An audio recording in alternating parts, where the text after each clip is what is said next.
about having 90, only having 90 degrees of, being able to bend your elbow. It's like being able to only close your hand halfway. It's fine. I can grip some stuff. Well, you have half the available range in the kind of front of your musculature when your hip is in extension, you flex it. And you should easily be able to clear is press the heel to the butt, right? So we know that you're a little bit tight there, right? And you're helping me do that. Could I do that? No. We could do it. We'll get some work. Go ahead and flip on your back for me real quick. So the two assessments that I'm big on, just trying to help people screen their athletes. One is this bent knee assessment, and we can do straight up and down, or we can go just past 90 a little bit, because that reflects more of where we're squatting. Right. What's nice is that I have your back blocked, so you can't really round in this position, right? And then go ahead and I can slowly bring that leg up and feel when brakes come on, and the brakes come on right about there. Right? Which isn't bad. We've seen worse. Not much, but we've seen worse. And it could certainly be worse. But what we're looking at is, here's an elite athlete. How do we get 3%? How do we get 4%? How do we get 5%? And that's a little bit shy there. Yeah? So in that position, and then I'm just going to have a feel for your hip here and see what's going on kind of with the rest of the hip. And I'm feeling the quality of your movement. And so in this position, this is kind of physical therapy stuff now. I'm feeling quality, quantity, symptoms, and end-field. You don't have any hip problems, but I'm feeling where that hip resides in the back of the capsule. And right in here, it's being supported by the back of the capsule. Can you feel that? Yeah. It's me pushing that head into the table. Here in neutral, do you feel like it's still being supported by the back of the capsule? No, it feels like it's come out of that position a little bit. And that's why when you stand, you tend to externally rotate and stand in kind of a little bit better position. As soon as you get into a deadlift position, your hip is no longer ideally situated in the capsule. You've lost kind of best effect of being able to get that hip to be in a good position where you can generate the most torque or leverage off of that thing. So the more kind of superficial that hip is in the socket, the kind of less able you are to generate force back there. Okay? So when I'm feeling, where does that hip come out of that position, kind of become proud?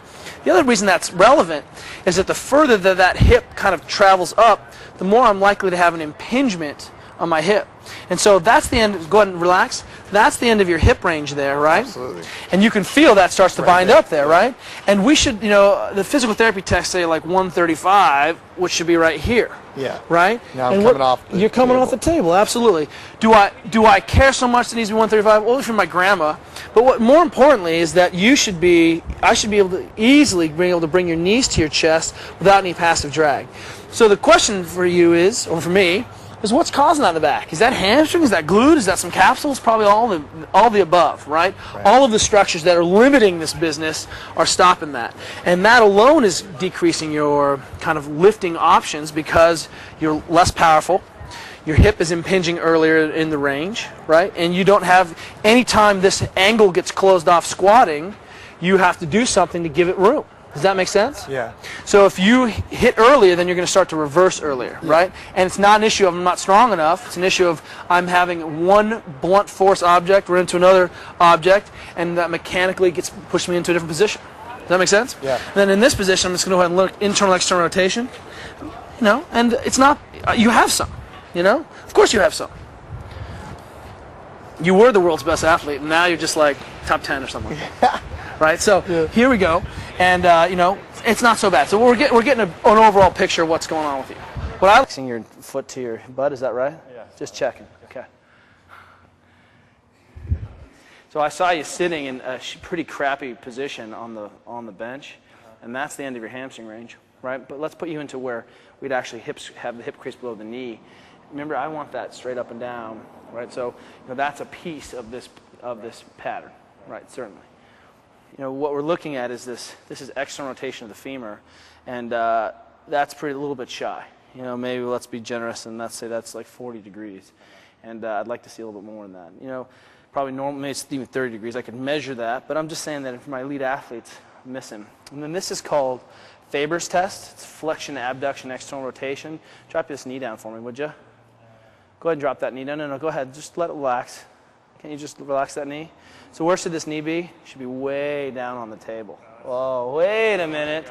And right, so it's a simple, quick screen of that, looking at that external rotation and a little bit of flexion, right? And lo and behold, you're missing a little bit there, right? So that's One is that you're saying that in this kind of classic hip opening challenges your knee a little bit. So let's see if we can't give you something that doesn't challenge your knee, that allows you to spend some time on that hip. Does that sound good? So we don't need to challenge these lateral collateral ligaments, right? So if we look at internal rotation, just relax for me. We're looking at total excursion to the hip. And he kind of tends, he's maybe got 5 degrees of internal rotation there, right? So net is maybe, let's just say that's 40 degrees or 45 degrees total out of, potentially needing a lot more. And, I expect if you have a lot of external rotation, you're then going to have maybe not as much internal rotation. I'd like to have both. But you tend to max out pretty much, right at neutral, or neutral plus 5 degrees.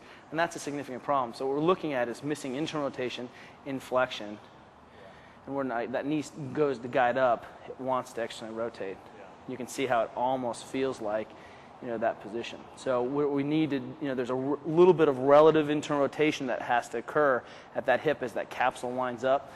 And that's what we need to look at. So we're looking at what's the total excursion, because if you're missing a bunch of hip range of motion, you kind of have fewer options mechanically. You're forced into certain mechanical compromises, whether you're aware or not. But this is the good hip, so let's look at the bad hip. Everyone forgot that, didn't we? That's the bad knee, but we want to look at the bad hip, right? Yeah, I guess. I guess. No, don't touch me, man. So here we are on our reference hip, and it's much stiffer. You can see that we start to go into resistance at a little bit and past 90 degrees. We don't have that kind of same beautifulness. Feels okay there. And as I'm bringing you up, I can feel your leg want to spin out. So looking at this leg, look how much external rotation we have. A lot more clearly than the other leg. And so some of this is, hey, look, you're built a certain way, you sit at a desk, you've been an athlete your whole life, you're going to have kind of these certain patterns. The things that we also look at, or I want to look at, are what are the differences side to side? And those kind of imbalances of hamstring length, of, oh, you mean this leg is tighter on this side? What's up? So hamstring length, internal external rotation, these are the things that aggregate into back dysfunction. I have knee dysfunction because my system's not operating on an even playing field. So a lot more external rotation here, and then lo and behold, we don't have a lot there. So we're missing some of that internal rotation for sure. So let's flip on your stomach for a second.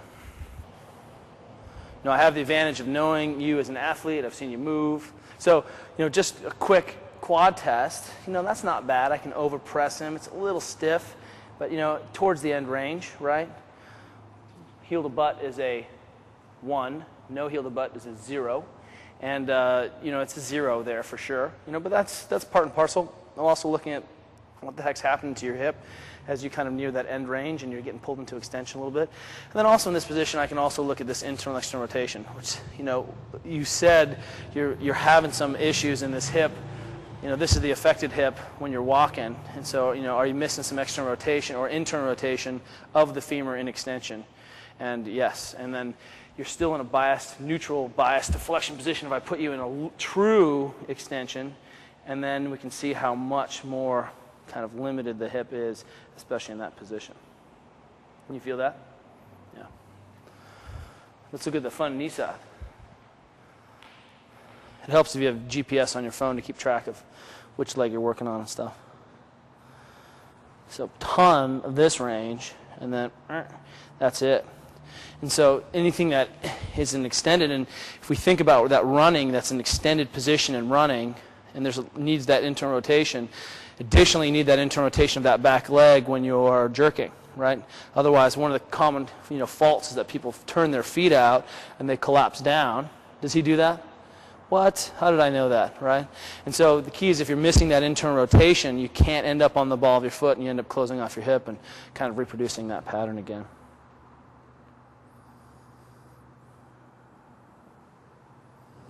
And then, there's the true quad in extension. You start to really see it. I'd like you to have a surplus that if your knee is 4 inches off and you're actually in a little bit of extension, that heel should still touch the butt. And so on this side, which is the knee side, right?